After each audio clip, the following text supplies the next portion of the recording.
Inshuti namwe bakunzi ba radio televiziyo ijwi ry'ibiyaga bigari, nshimishijwe no kubagezaho ikiganiro ngewe Jean Marie Vianney Ndagijimana nagiranye n'umuvandimwe wo mu Burundi Aloyize Batungwanayo, akaba ashinzwe gutangaza amakuru kandi akaba ari umwe mu bakomiseri 13 bagize CVR. CVR ni ukuvuga Commission Vérité et Réconciliation, ari wo mugwi wo kurondera ukuri no kunywanisha abarundi.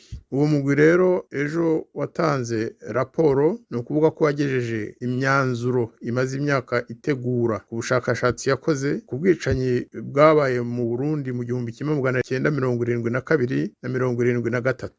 Reka rero tutabatindiye tubagezeho icyo kiganiro twagiranye n'umuvandimwe Aloyize Batungwanayo.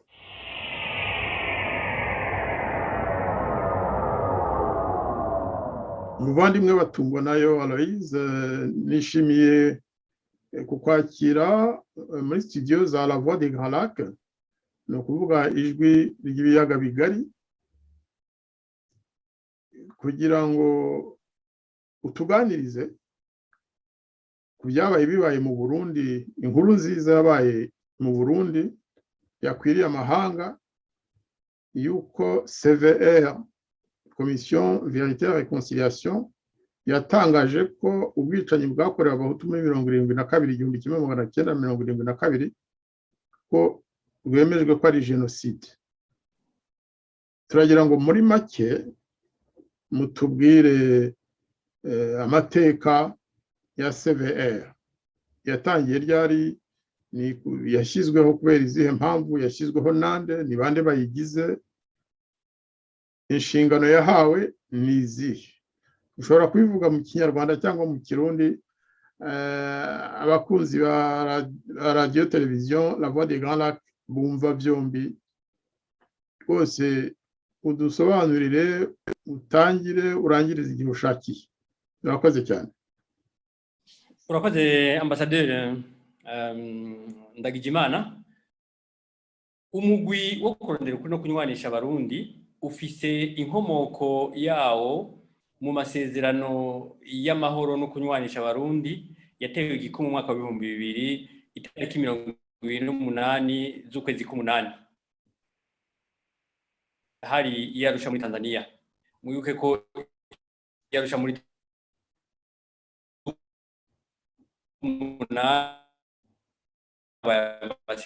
masezerano yahuza u Rwanda na FPR inkotanyi y'amahoro. Nukuvuga ko icyo gisagara cyarusha ari gisagara cy'amahoro. Rero abarundi igihe abasoda ndadaye ku itariki ya 21 ukwezi kw'icumi mu mwaka wa 1993, abarundi hagati yabo abahutu n'abatutsi barasubiranyemo baricana. Bicanye haza intambara iri hagati y'imigwi yagwanya ico gisoda na leta yari yatembagaje abari batowe. Iyo migwi rero iragwana, mugabo kugira ngo iyo ntambara ishobore guhera niho havuye hatangurwa ibiganiro byatanguye mu mwaka wa 1996, no kuvuga inyuma y'imyaka 3 intambara itanguye. Itariki yo 28 z'ukwezi k'umunani mu mwaka wa 2000 ayo masezerano arategwa kw'igikumu n'impande 19. Iyo tuvuze impande 19, mwumve ko muri izo mpande 19 harimwo imigambwe yemewe mu Burundi, harimwo imihari yagwanya leta, harimwo leta y'u Burundi, akabamwo n'inama nshingamateka. Ni izo mpande rero 19 bavuga zashize igikumu ku masezerano yo mu mwaka wa 2000. Muri ayo masezerano rero ikigabane cya kabiri kiravuga ko mu Burundi inyuma y'amezi 6 amasezerano agiye mu ngiro, nako agitewe kw'igikumu, hazoca hashingwa umugwi w'igihugu wo kurondera ukuri no kunywanisha abarundi. Ni ukuvuga ko umugwi w'igihugu wo kurondera ukuri no kunywanisha abarundi wari kujaho mu kwezi kwa 4 umwaka wa 2001, ariko ntivyakunze kuko intambara yari igikomeye mu gihugu cyose. Ni ukuvuga ko hari imihari ibiri yari ikigwana, aho wari muhari CNDD FDD hakaba n'umuhari Paripehutu yari ikigwana. Iyo mihari rero yagiye gushyira igikumu ku masezerano yo guhagarika intambara mu mwaka wa 2003 kuri CNDD FDD no mu mwaka wa 2006 kuri Paripehutu FNL. Naho rero leta yakitangura kwiyumvira ingene yoshiraho uwo mugwi wo kurondera no kunywanisha abarundi. Birafata igihe kinini kuko bateza kubiganira n'ishiramwe mpuzamakungu Nations Unies, barabiganira gushika mu mwaka wa 2007 aho bashize igikumu ku masezerano y'ukumvikana ingene hojaho umugwi wo kurondera kuri no kunywanisha abarundi utakiri umugwi w'igihugu Senver uzoca witwa umugwi wo kurondera kuri no kunywanisha abarundi.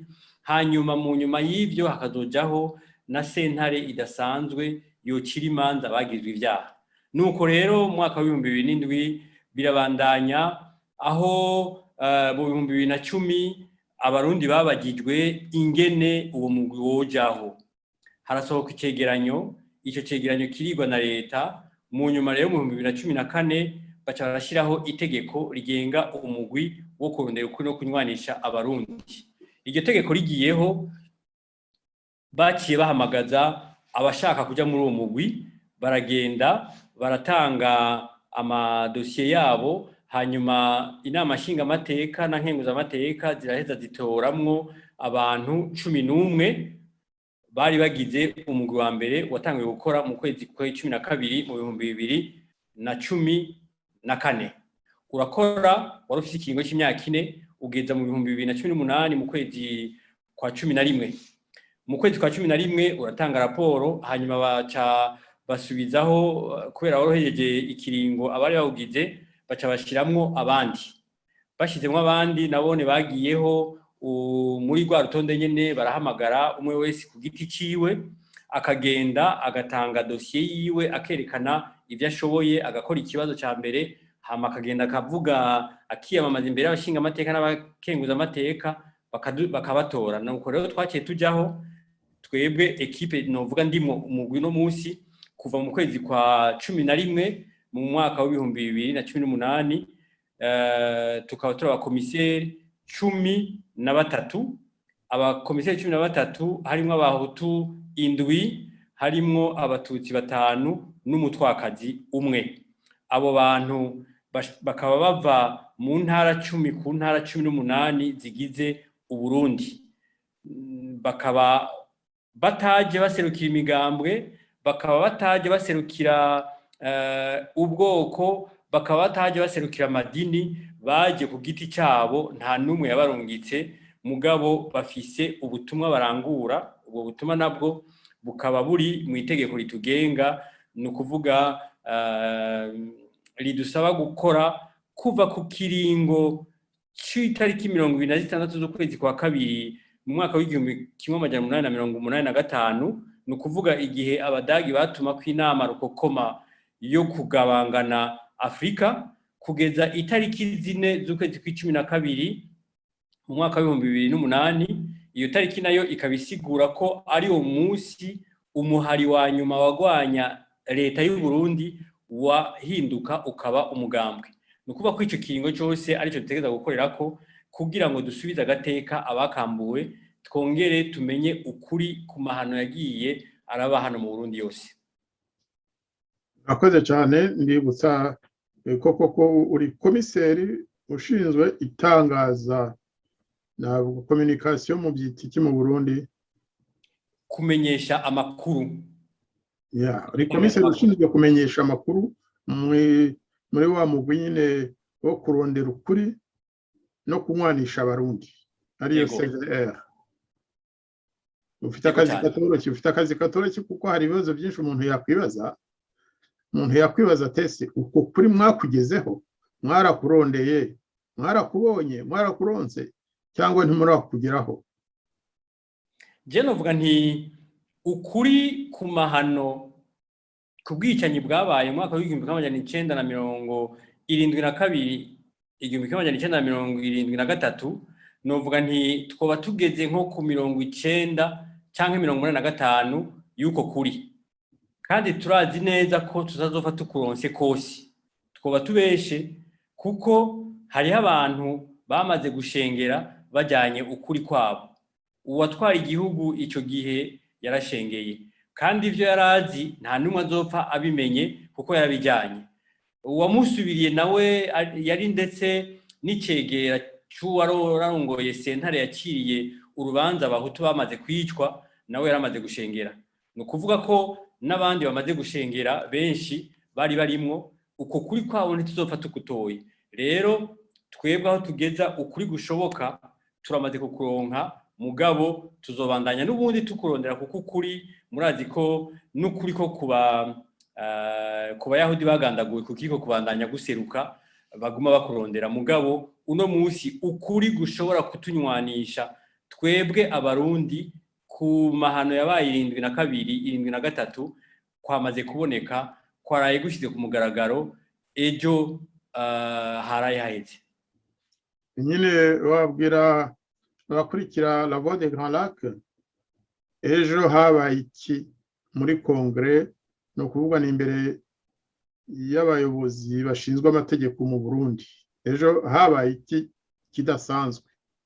Ejo imbere y'inama nshingamateka na nkenguzamateka zatowe n'abanyagihugu mu mwaka w'2020, umugwi wo kurondera no kunywanisha abarundi CVR waratanze icegeranyo cyawo cya gatatu. Ni ukuvuga ko tumaze imyaka 3 dukora, tukaba twakoze ku mwaka w'1972, umwaka w'1973. Uko kuri twatanze twabonye ko habaye ihonyabwoko ryakorewe abahutu.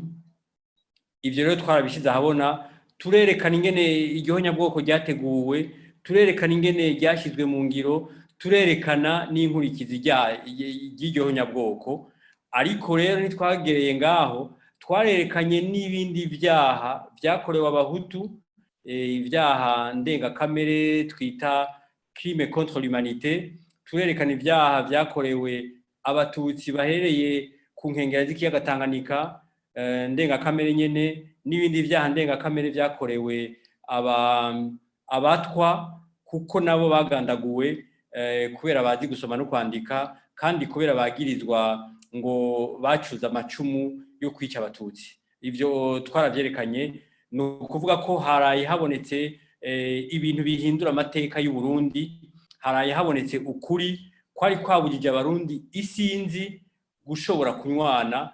Uno musi rero twaraye dutanguye iyindi nzira nshasha yagutse yo kunywana hagati y'abarundi. Icyo cyemezo cyatangajwe ejo cyakiriwe gite n'abarundi muri rusange? Abahutu bashaka kuvuga nk'imiryango yiciwe abayo muri 72, abatutsi se bo mu miryango ishobora kuba yarakoze iryo shyano, cyangwa n'abatutsi basanzwe batari basanzwe babizi, babyakiriye bate abo bose? N'abatwa ikishimishije nuko mwebwe mufite umutwakazi, niko babivuze, muri severe umukomiseri hamwe n'abandi.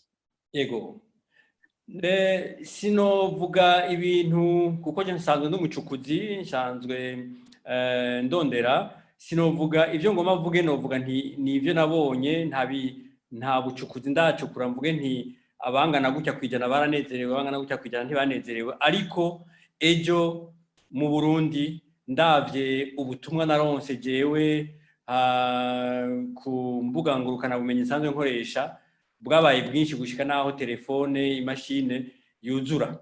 Novuga ko naronse gushika uno munsi mu gitondo narimaze kuronka ubutumwa bukeza abakomiseri, bukeza CVR, bukeza abarundi, ubutumwa burenga 340.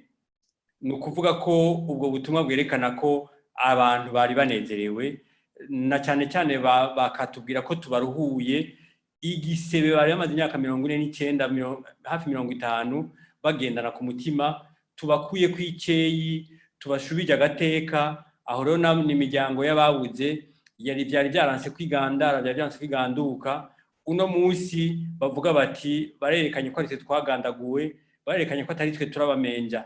Ni ukuvuga ko wari umunezero, narabibonye no mu kibano aho wasanga abantu ariko baranywa agacupa mu bubare. Ku batutsi nabo nyene muri abo badukeje barimwo, kuko batubwiye, baranyandikiye bati ibintu mutubwiye ntavyo twari tuzi, abavyeyi bacu bari batubwiye ahubwo ko twebwe abahutu aribo batugiriye genocide.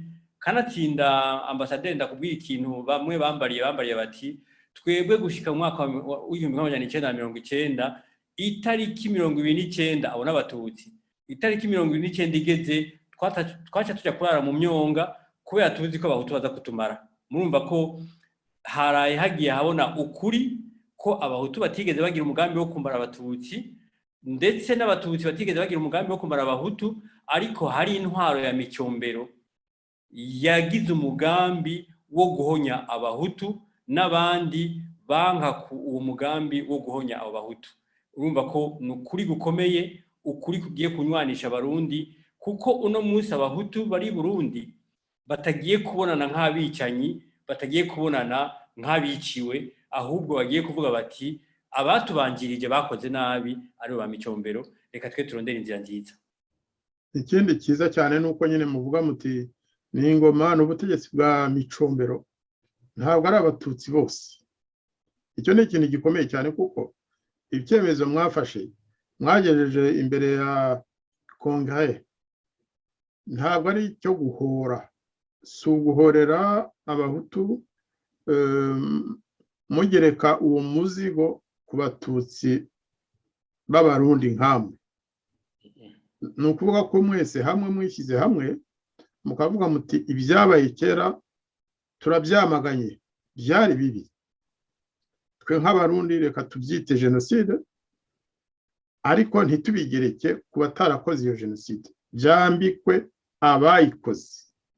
Gisanga ari ikintu gikomeye cyane mu mateka y'u Burundi no mu mateka, ndetse navuga no mu mateka mpuzamahanga. Amategeko mpuzamahanga yarakwiye kugenda ahinduka agana ku ngero nziza nk'urugero mwatanze. Mwakomeza mutubwira noneho aho mugana mu by'ukuri nyuma y'umunsi w'ejo hagiye gukorwa iki, ikizakurikiraho ni iki? Je novuga ko umugwi wo kurondera no kunywanisha abarundi uno munsi utanguje iyindi ntambwe y'urugamba. Itanguje iyindi ntambwe y'urugamba kuko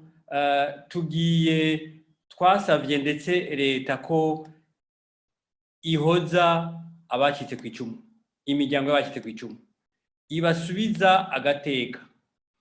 Twasavye ko leta y'u Burundi ishiraho umunsi wahariwe kwibuka genocide yakorewe abahutu mu Burundi guhera ku itariki ya 29 ukwezi kwa 4/72. Twasavye kandi ko ibintu vyasahuwe abo barundi, abo bahutu, yaba amazu, yaba amafaranga yari mu mabanki, yaba amatongo yabo bikiriho bisubizwa. Twasabye kandi ko leta y'u Burundi isaba ikigongwe abo yishe, kuko hishe leta, hishe umukuru w'igihugu, hica igisoda, hica ababuramatari, hica abajeje intwaro, hica abacamanza, ni leta yishe.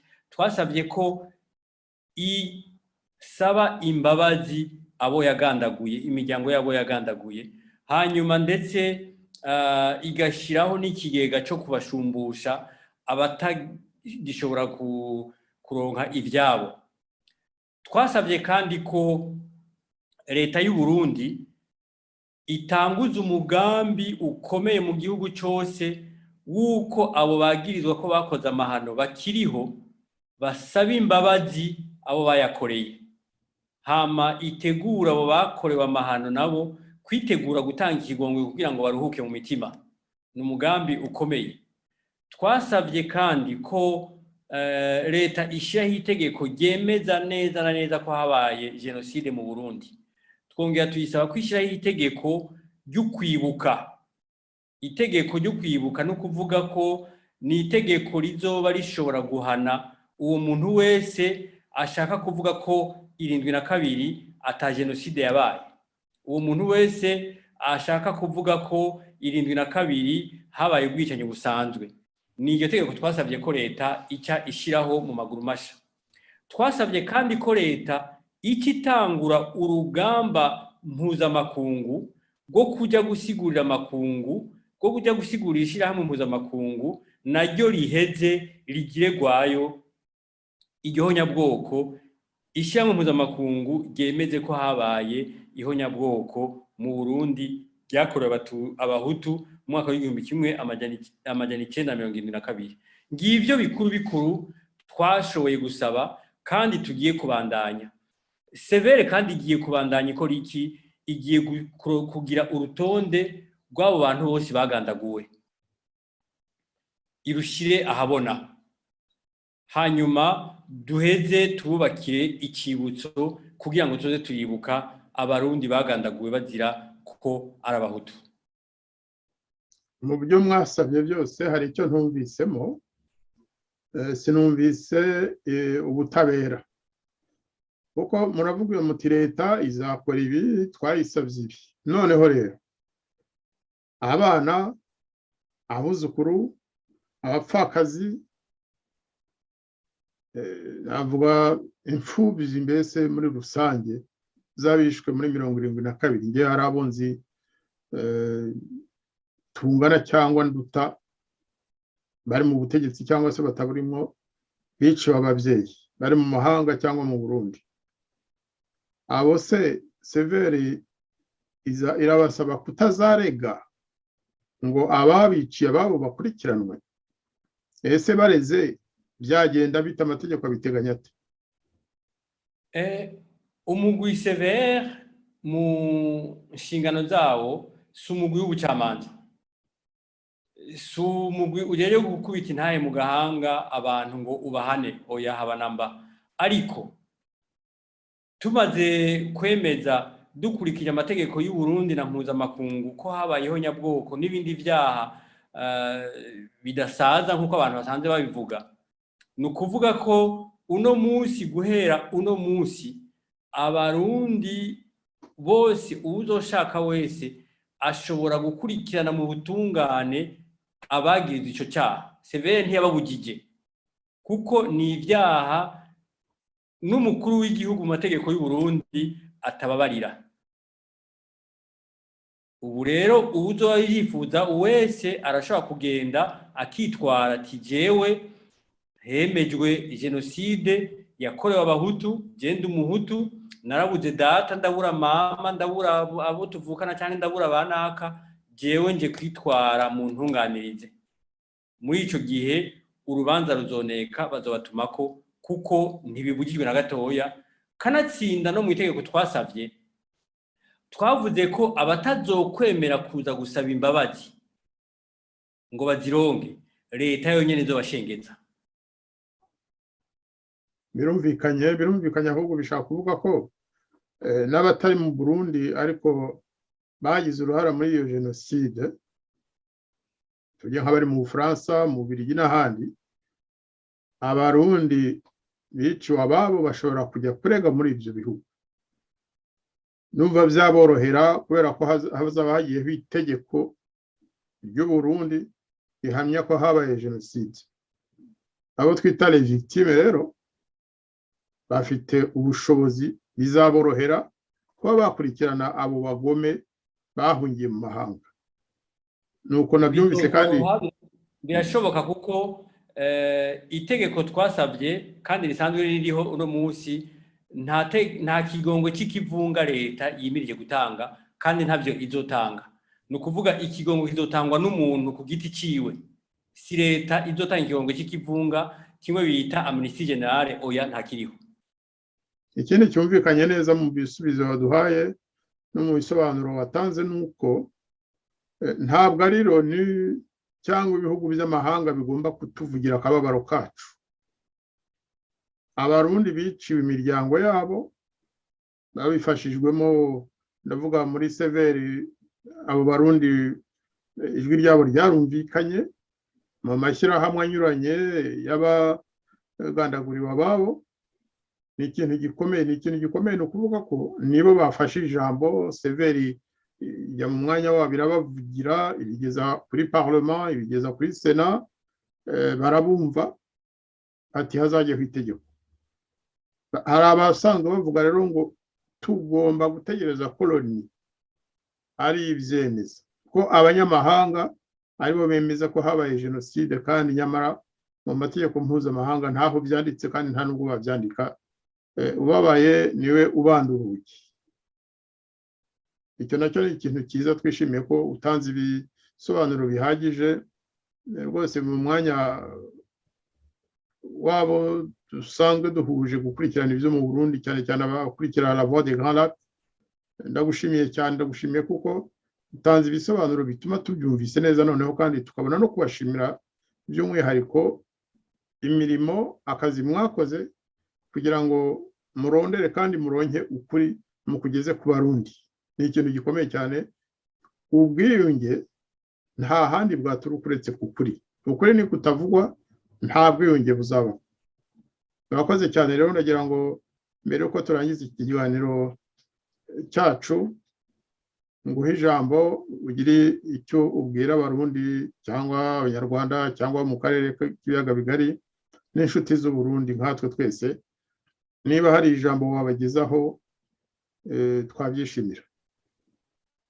Ubwa mbere na mbere ngo nshimire Abarundi bose kuko uku kuri twaraye dushize ahabona, umugwi Severe warashize ahabona, n'ukuri kutavuye muri Severe, n'ukuri kwavuye mu Barundi, Abahutu, Abatutsi n'Abatwa mu ntara zose twakoreyemo, ndetse n'Abarundi bari mu makungu.